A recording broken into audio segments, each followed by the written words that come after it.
Our story begins as a master of the mystical arts, later revealed as Kaecilius, enters an ancient library. Accompanied by his followers, he immobilizes a librarian with energy chains before fatally striking him with two large knives. Kaecilius then selects a book, tearing several pages out. As he makes his escape through a portal to another city, the book's owner appears, warning him that those rituals will bring you only sorrow. The owner pursues them, dramatically warping the city streets and buildings while engaged in combat. Kaecilius creates a second portal, escaping with his remaining group.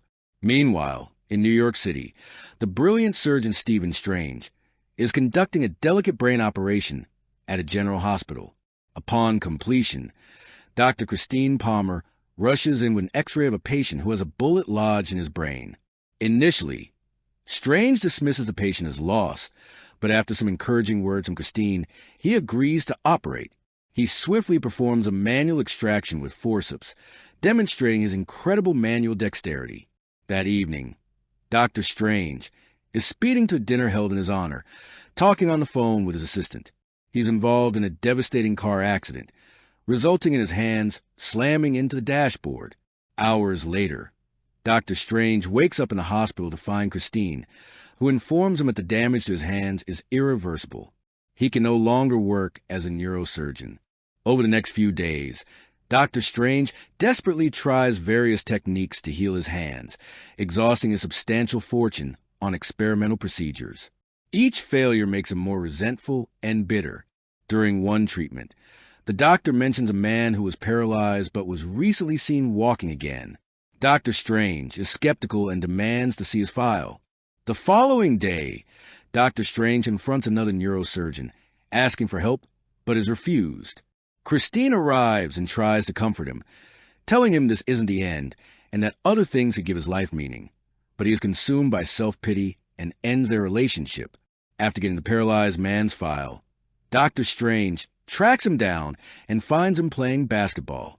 Jonathan Pangborn initially refuses to speak with Strange, as Strange had once refused to see him. Dr. Strange shows him his damaged hands and reveals that he is no longer a doctor. Jonathan shares that he was healed by a master of mystical sages, but cautions that their help comes at a high price. The next day, Dr. Strange travels to Kathmandu to find Kamar-Taj. He is observed and followed by a master named Karl Mordo, who saved him from 3 thieves attempting to steal his luxury watch, which was Christine's gift and his last remaining possession. Mordo takes him to Kamar-Taj and introduces him to the Ancient One, the woman from the opening scene fighting Kaecilius. Dr. Strange asks how she healed Pangborn. The Ancient One explains that she knows how to reorient the spirit to facilitate the healing of the body. Dr. Strange scoffs, saying he doesn't believe in fairy tales and that coming here was a waste. Before he can finish, she strikes him, projecting his soul out of his body before quickly returning it. Stunned, he asks for an explanation. Instead, she touches his head, visually introducing him to an alternate reality where hidden universes and dimensions can be harnessed for power and mystical guidance. Dr. Strange begs her to teach him, but she refuses, casting him out. He remains on the street, unwilling to leave. Meanwhile, the Ancient One speaks with Mordo, expressing concern that Dr. Strange may eventually follow Kaecilius' path. However, Mordo persuades her to help Dr. Strange by reminding her of his own early days. She relents and accepts Dr. Strange as a disciple. Over the next few weeks, the Ancient One instructs Dr. Strange in everything she knows. He learns and comprehends the existence of various worlds and dimensions in the universe. Dr. Strange rapidly studies many books and quickly shows his skill, but his arrogance still limits his full potential. One day, during a training session, the Ancient One dismisses everyone except Dr. Strange. She opens a small portal, transporting them to the summit of Mount Everest. She informs him that a human can survive there for only 30 minutes, and then she leaves. This challenge was intended to force him to grow by putting his life in imminent danger. A few minutes later, he manages to overcome his pride, mastering the technique to create a portal, and returns just before freezing. Afterward, Dr. Strange goes to the library and asks for more books, but Wong refuses. Using his new skills, he cleverly manages to steal the books. He spent the majority of the night reading, allowing his body to rest while utilizing his soul form. The following day, he meets the Ancient One, who shows him the mirror dimension, explaining that events within it cannot affect the real world. Though getting trapped there is extremely dangerous. During training, Mordo shows Doctor Strange a relic that can be used as a weapon, emphasizing that relics must choose their user. He reveals that Kaecilius was a former student of the Ancient One, and that there's a fear he will use a stolen spell to summon a creature named Dormammu from the Dark Dimension to conquer the world. However, Doctor Strange insists he is only there to heal his hands, not to join their order. Later that night, with Wong absent, Doctor Strange decides to study further, secretly borrowing the most forbidden books. He learns how to use a time-shifting pendant, a powerful relic known as the Eye of Agamotto, enabling him to view the missing page from the book. Mordo and Wong confront him, explaining that using time spells is forbidden, as they can cause infinite time loops that could trap the user forever and allow evil forces into their universe. Wong then explains that 3 sanctums exist in London, New York, and Hong Kong, where the group guards a world. He describes Dormammu as a purely evil entity that conquers all known worlds, with Earth being his long-term goal. Kaecilius finally deciphers the stolen spell and attacks the London Sanctum.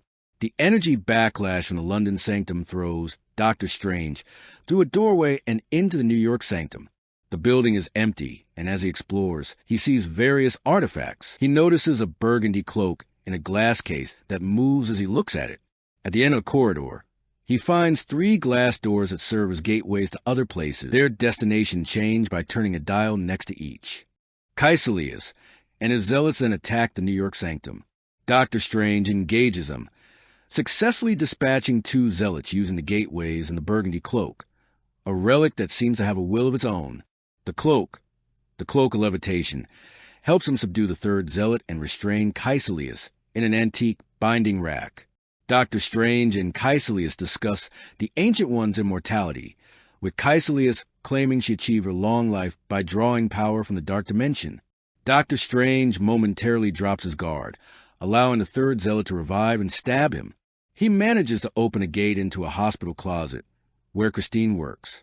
He finds her and barely gets onto a table as Christine hooks him up to a heart monitor and performs an emergency pericardiocentesis to drain excess blood from around his heart.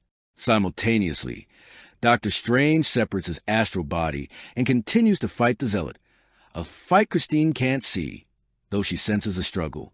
With Christine's help, shocking him with a defibrillator, Doctor Strange kills the zealot. He then tells Christine he must return and goes back through the portal. Returning to the New York Sanctum, he finds that Kaecilius has escaped. Mordo and the Ancient One arrive and suggest that Doctor Strange should take over the New York Sanctum. They are impressed that the Cloak of Levitation has chosen him. However, Doctor Strange refuses unless the Ancient One confirms if she is truly using power from the Dark Dimension to prolong her life. She remains silent and leaves. Kaecilius soon returns with more zealots to destroy the New York Sanctum, but Doctor Strange creates a mirror dimension to contain the fight. Kaecilius uses his powers to shapeshift the city, disorienting Doctor Strange when he tries to escape through a portal. Before Kaecilius can kill both Doctor Strange and Mordo, the Ancient One intervenes and saves them. She fights fiercely, but Kaecilius proves too strong this time. He stabs her, and she falls from a building mortally wounded. Doctor Strange takes her to Christine's hospital, but it is too late. He follows her spirit in his astral form, and they talk overlooking New York City, where she tells him that this is her end. Back at the New York Sanctum, Doctor Strange and Mordo realize that the Hong Kong Sanctum is the next target.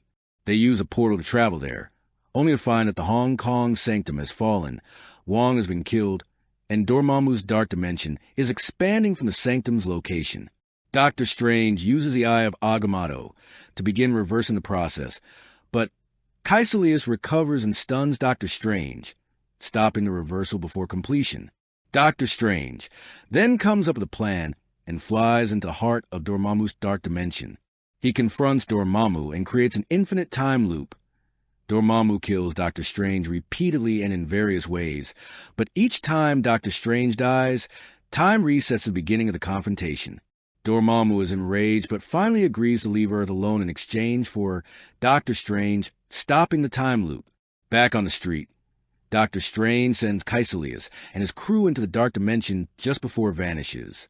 Mordo is furious that Doctor Strange broke the rules by using the Time Pendant, and that the Ancient One used what he deemed forbidden powers for her own life.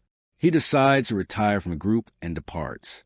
Finally, as Doctor Strange secures the Eye of Agamotto back in its guarded place at Kamar-Taj, Wong reveals a critical secret about the Eye. It contains one of the 6 Infinity Stones.